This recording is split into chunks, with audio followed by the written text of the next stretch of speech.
वो दौर जब इंसान पत्थर के आगे झुकता था, काबा जो इब्राहीम अलैहिस्सलाम ने तौहीद के लिए बनाया था, बुतों से भर चुका था।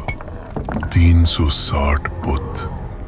लोग कहते थे, हम इनकी इबादत सिर्फ इसलिए करते हैं कि ये हमें अल्लाह के करीब कर दे। पापा, क्या हम कुछ खेलेंगे? बेटियों को जिंदा दफन किया जाता था। कुरान ने बाद में उस मंजर को यूं बयान किया, और जब जिंदा दफन की गई लड़की से पूछा जाएगा किस गुनाह में उसे कत्ल किया गया, शराब फक्र थी, जुल्म ताकत था, खून रेजी रिवायत थी। कोई कानून नहीं, कोई रहनुमा नहीं। फिर इसी अंधेरे में एक नूर पैदा हुआ। न वालिद का साया, न दौलत, न लश्कर, और फिर भी उनका रब उन्हें पूरी कायनात का रहनुमा बनाने वाला था। वो कभी भी बुत के सामने नहीं झुके, कभी झूठ नहीं बोला। लोग भी कहते थे, हमने कभी इनके जैसा ईमानदार शख्स नहीं देखा। और उनका नाम है मोहम्मद सल्लल्लाहु अलैहि वसल्लम। और फिर तारीख के वो लम्हे आने वाले थे जो शिर्क की बुनियादें हिला देंगे। बुत गिरेंगे, कबीले टकराएंगे, और हक के पैगाम पर तलवारें उठेंगी। ये पैगाम रुकने वाला नहीं था, इस्लाम उभरने वाला था। आज से तकरीबन 8000 साल पहले हजरत आदम अलैहिस्सलाम, इंसानियत के पहले नूर, हर चीज का इल्म उनको अल्लाह ने दिया। जमीन, पानी, आसमान और इंसान के नाम, सब कुछ उनके इल्म में था। हर कौम में रसूल भेजा जाएगा और तुम्हारी औलाद में से भी एक रसूल आएगा। मेरे बच्चों, अल्लाह ने मुझ पर रोशनी अता की, और अब तुम्हारी नस्लों में से भी रसूल आएंगे। वो सिर्फ अल्लाह की इबादत की दावत देंगे और इंसानियत को नूर से रोशन करेंगे।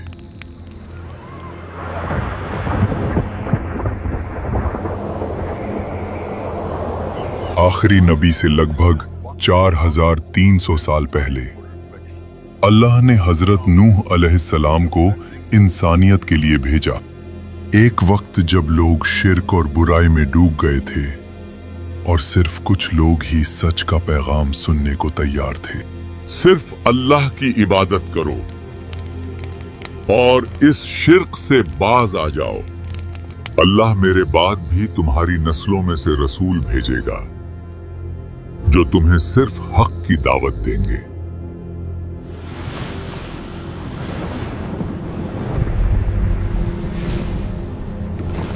आखिरी नबी से लगभग 2600 साल पहले दुनिया फिर शिर्क में डूब चुकी थी। बुत, सितारे, चांद, सूरज, सबको माबूद बना लिया गया था। और उस वक्त अल्लाह ने भेजा इब्राहीम अलैहिस्सलाम को। हमारे रब, इनमें उन्हीं में से एक रसूल भेज जो उन पर तेरी आयतें तलावत करे, उन्हें किताब और हिकमत सिखाए और उनका तज़किया करे। बेशक तू ही गालिब और इशारे मिलते हैं जिन्होंने ये साबित किया है कि आखिरी नबी की बशारत पहले से मौजूद थी। हमारे खुदा याहवे की इस मुक़द्दस किताब में जिक्र है कि वो सीना से आया, सीर से चमका और फारान के पहाड़ों से जलवागर हुआ। सीना हजरत मूसा अलैहिस्सलाम का मुकाम है, सीर हजरत ईसा अलैहिस्सलाम का, और फारान मक्का के पहाड़ों का पुराना नाम है। मतलब वो आखिरी नबी जिसका इंतजार है वो मक्का के पहाड़ों के पास ही आएगा। इसमें वाज़ेह लिखा है, एक अजनबी मुअल्लिम अपने साथियों के साथ आएगा, उसका नाम महमद होगा। वो मरुस्थल यानी रेगिस्तान के इलाके से होगा। अथर्ववेद कुंटप सूक्त 127 में नरशनस का जिक्र है। संस्कृत में नर का मतलब इंसान और शंस का मतलब काबिले तारीफ है। इसमें लिखा है कि वो 60,000 दुश्मनों के दरमियान होगा और ऊंटों पर सवारी करेगा। मतलब ईश्वर का वो बंदा शायद अरब के इलाकों में आएगा।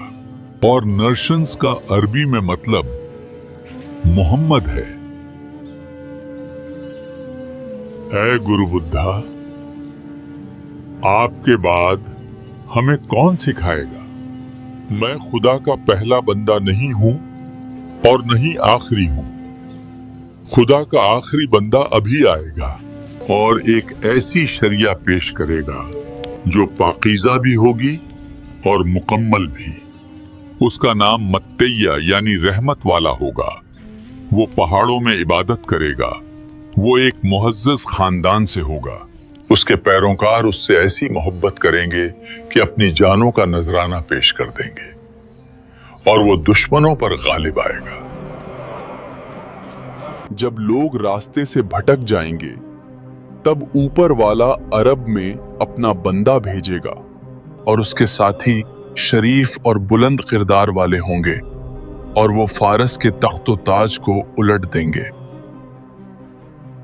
आखिरी नबी से 1 साल पहले मक्का पहाड़ों से घिरा हुआ शहर, रेगिस्तान की हवा और उस शहर के बीचों बीच काबा, वो घर जो इब्राहिम अलैहिस्सलाम ने तौहीद के लिए बनाया था, लेकिन अब उसके गिर्द 360 बुत खड़े थे। लोग उनके सामने झुकते, उनसे दुआ मांगते थे। ये था दौरे जहीलियत। इसी शहर में कुरैश का एक मुअज़्ज़ज़ खानदान था। बनु हाशिम उनके सरदार थे। अब्दुल मुत्तलिब इब्न हाशिम, उनका मकाम बुलंद था। हज्जाज की खिदमत, जमजम की देखरेख, ये जिम्मेदारियां उनके पास थीं। लोग उनकी इज्जत करते थे। उनके बेटों में से एक थे अब्दुल्लाह इब्न अब्दुल मुत्तलिब, जवान, शरीफ, पसंदीदा। उनकी शादी हुई हजरत आमिना बिनते वहब से, लेकिन किस्मत ने एक गहरा जख्म दिया।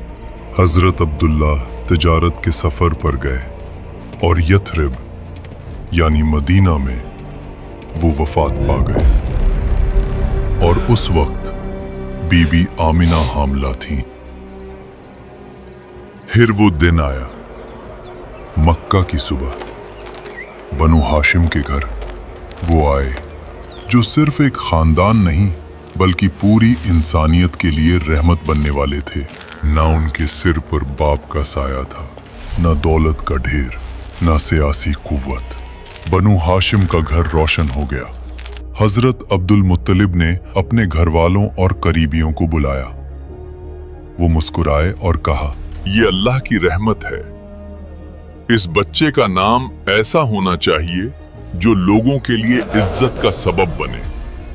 और फिर कुरान में अल्लाह ने इस नाम को हमेशा के लिए महफूज कर दिया, मुहम्मदुन रसूलुल्लाह। आज हर अज़ान में, हर नमाज में उस नाम के बगैर शहादत मुकम्मल नहीं होती।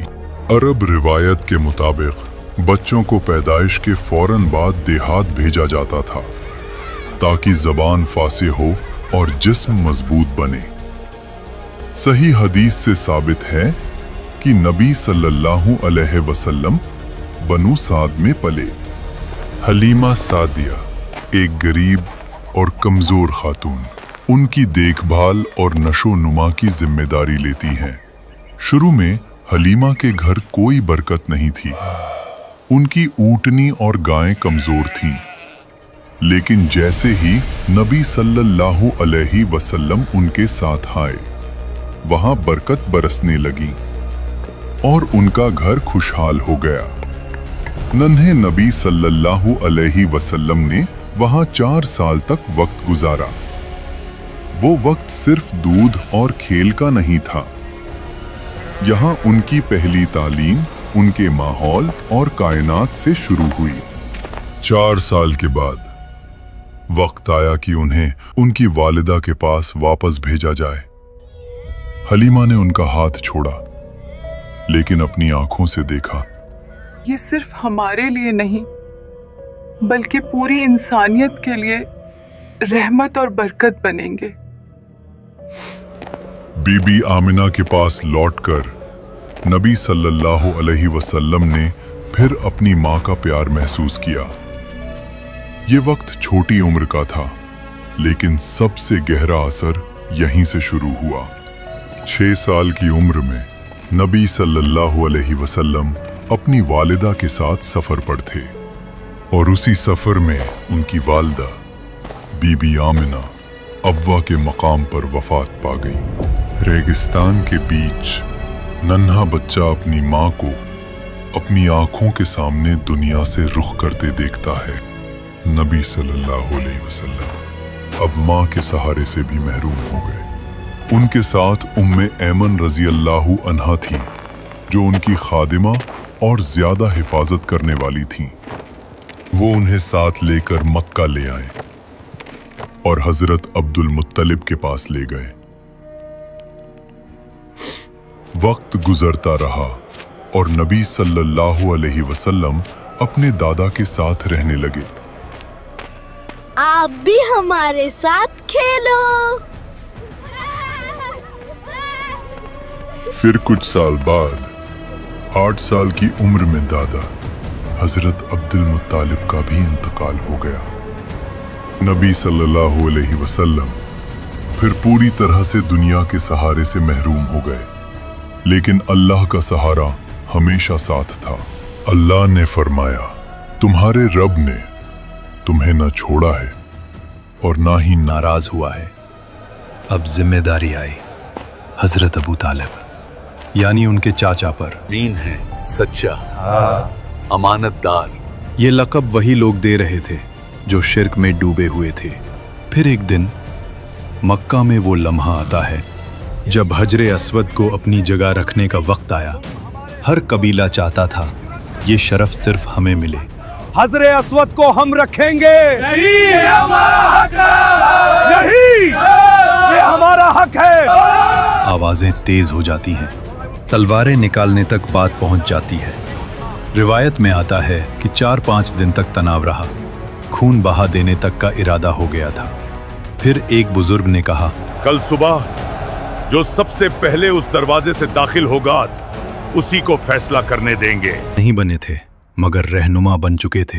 एक दिन मक्का के चंद सरदार अबू तालिब से कहते, तुम्हारा भतीजा अलग है, उस जैसा जवान हमने नहीं देखा। मैं उसे बचपन से देख रहा हूं, उसने कभी झूठ नहीं बोला। काश तुम देख सको जो मैं महसूस करता हूं। वक्त गुजरता रहा और फिर एक दिन मक्का की सबसे मोहतरम और अमीर ताजिर खातून हजरत खदीजा बिन्त खुवैलिद, वो अक्लमंद, वकार वाली और किरदार में बुलंद थीं, लेकिन उनकी जिंदगी आसान नहीं रही। सीरा की रिवायत के मुताबिक वो जवान उम्र में 2 बार बेवा हो चुकी थीं। अब मक्का के सरदारों की नजरें उन पर थीं। अमीर लोग, कबीली सरदार सब रिश्ता भेजते, लेकिन वो किसी को कबूल न करती। फिर मक्का में एक नाम मशहूर था, अल अमीन। जब हजरत खदीजा रजी अल्लाहु अन्हा ने अपना तिजारती माल मोहम्मद सल्लल्लाहु अलैहि वसल्लम के हवाले किया, तो वो सिर्फ मुनाफा देखना नहीं चाहती थीं, वो किरदार देख रही थीं। फिर काफिला रवाना होता है और हजरत खदीजा ने उस काफिले के साथ अपना खादिम मैसरा को भी भेज दिया। सफर से वापसी पर मुनाफा आम से ज्यादा था, मगर सबसे बड़ी चीज उनका किरदार। मैसरा ने कहा, मैंने ऐसा सच्चा और पाक इंसान नहीं देखा। यहीं से एक फैसला उनके दिल में पैदा हुआ। उन्होंने अपनी सहेली नफीसा को भेजा। नफीसा ने पूछा, या मोहम्मद, आप शादी क्यों नहीं करते? जवाब आया, मेरे पास वसाइल नहीं। नफीसा ने कहा, अगर आपको हुस्न, शरफ और माल सब मिल जाए तो? उन्होंने पूछा, कौन? जवाब आया, खदीजा। फिर निकाह हुआ। नबी सल्लल्लाहु अलैहि वसल्लम की उम्र 25 साल, हजरत खदीजा रजी अल्लाह अन्हा 40 साल। ये घर सुकून वाला था। बाद में कुरान ने इस सुकून को यूं बयान किया, और उसने आपको गरीब पाया, फिर बेनियाज कर दिया। अल्लाह ने उन्हें फिर औलाद अता की। कासिम, ज़ैनब, रुक़ैया, उम्मे कुलथूम और फातिमा। फिर नबूवत के बाद अब्दुल्ला पैदा हुए, मगर कासिम और अब्दुल्ला बचपन ही में वफात पा गए। एक माँ जिसने बच्चों को खोने का दर्द देखा, और फिर अल्लाह ने उन्हें वो मकाम दिया कि वो नबूवत के घर की पहली मलका बनी। जब नबी सल्लल्लाहु अलैहि वसल्लम की उम्र 35 साल हुई तो मक्का शिर्क में डूब चुका था। बुतों की इबादत, जुल्म, शराब, जुआ, सूद। मगर मोहम्मद सल्लल्लाहु अलैहि वसल्लम का दिल बेचैन। वो अक्सर शहर से निकलकर जबल नूर पर चढ़ते और गारे हिरा में तन्हा रहते, तन्हा इबादत करते। हजरत खदीजा रजी अल्लाह अन्हा उनके लिए खाना लेकर आती। फिर एक रात नबी सल्लल्लाहु अलैहि वसल्लम की उम्र 40 साल, रेगिस्तान खामोश, गार में अंधेरा और तारीख बदलने वाली थी। फिर अचानक गार में एक रोशनी आती है, एक नूर। वो थे हजरत जिब्राईल अलैहिस्सलाम। उन्होंने कहा, इकरा, पढ़ो। नबी सल्लल्लाहु अलैहि वसल्लम ने जवाब दिया, मैं पढ़ नहीं सकता। जिब्राईल अलैहिस्सलाम ने फिर कहा, इकरा। नबी सल्लल्लाहु अलैहि वसल्लम ने फिर वही जवाब दिया, मैं पढ़ नहीं सकता। जिब्राईल अलैहिस्सलाम ने तीसरी मर्तबा फिर कहा, पढ़ो। नबी सल्लल्लाहु अलैहि वसल्लम ने बेबस होते हुए कहा, मैं क्या पढ़ूं? फिर जिब्राईल अलैहिस्सलाम ने पढ़ना शुरू किया, इक़रा बिस्मि रब्बिकल्लज़ी खलक़, खलक़ल इंसान मिन अलक़, इक़रा व रब्बुकल अकरम, अल्लज़ी अल्लम बिल क़लम, अल्लमल इंसान मा लम यअलम। मोहम्मद सल्लल्लाहु अलैहि वसल्लम का दिल तेज धड़कने लगा। वो घबरा गए, लेकिन रूह में एक सुकून भी महसूस हुआ। वही पहली वही थी, अल्लाह का पैगाम, इंसानियत के लिए नूर का आगाज। रात का अंधेरा, गारे हिरा से नीचे उतरते कदम तेज हुए। घर का दरवाजा खुलता है। मोहम्मद सल्लल्लाहु अलैहि वसल्लम की सांस तेज। वो हजरत खदीजा से फरमाते हैं, मुझे कंबल ओढ़ दो। हजरत खदीजा फौरन कंबल देती हैं। जब घबराहट कम होती है तब नबी सल्लल्लाहु अलैहि वसल्लम सारा वाक़या सुनाते हैं। यहीं हजरत खदीजा का तारीखी जवाब आता है, अल्लाह कभी आपको रुस्वा नहीं करेगा। आप रिश्तेदारों का ख्याल रखते हैं, कमज़ोर का बोझ उठाते हैं, मेहमान नवाजी करते हैं और सच के साथ खड़े रहते हैं। फिर वो उन्हें वरक़ा बिन नौफल के पास ले गईं। वो 80 साल के बुजुर्ग थे जो इंजील पढ़ते थे, तौहीद को जानते थे और उन्हें तमाम आसमानी किताबों का इल्म था। मोहम्मद सल्लल्लाहु अलैहि वसल्लम सारा वाक़या बयां करते हैं। वरक़ा का चेहरा, क्या ये सच है जो लोग कह रहे हैं? जवाब आता है, मैं अल्लाह का रसूल हूं। मैं तुम्हें एक अल्लाह की इबादत की दावत देता हूं। बस इतना, न दलील का ढेर, न लफ्जों का बोझ। अबू बकर सिद्दीक रजी अल्लाह अन्हु उन्हें देखते हैं। 40 साल की जिंदगी उनकी आंखों के सामने है। एक इंसान जिसे उन्होंने कभी झूठ बोलते नहीं देखा, और वो फौरन कहते हैं, मैं गवाही देता हूं कि अल्लाह के सिवा कोई माबूद नहीं और आप अल्लाह के रसूल हैं। ये लम्हा छोटा था, लेकिन तारीख के लिए ये एक इनकलाब था। इस्लाम के ये पहले लोग जल्दी ही दुनिया का नक्शा बदल देने वाले थे। तूफान उठने वाला था। मक्का में कत्ल का मंसूबा शुरू हो चुका था। ये मोहम्मद की शायरी है। या अमर, उमर ने भी इस्लाम कबूल कर लिया है। जुल्म की शुरुआत, इस्लाम की पहली अजान, अल्लाहु अकबर, अल्लाहु अकबर, और काफिरों के साथ पहली जंग। लेकिन अल्लाह का मंसूबा चल रहा था और कुछ लोग तैयार हो रहे थे इस नूर के लिए। सब्सक्राइब